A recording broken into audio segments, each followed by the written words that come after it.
aqui comigo no sofá e vamos conversar. É hora de abrir o jogo.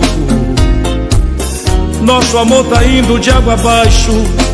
Se deixar virar relaxo, temporal apaga o fogo.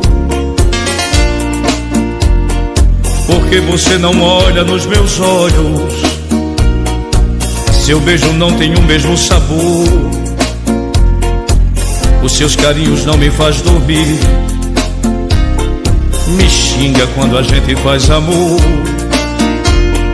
Você só vai tomar banho sozinha, na hora do jantar me diz que já comeu.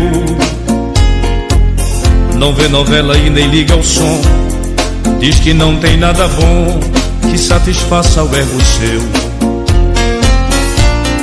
Você se esqueceu que dentro dessa casa eu existo, que em 92 casou comigo, por isso exijo uma explicação.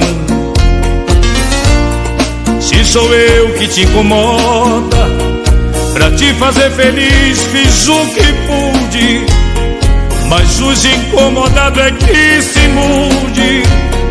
Você quem vai tomar a decisão.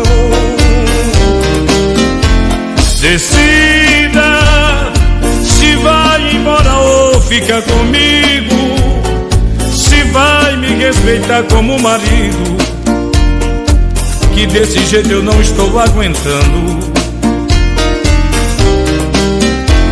Decida e pare de uma vez com esse delírio. Talvez você precise usar colírio pra perceber o quanto ainda te amo.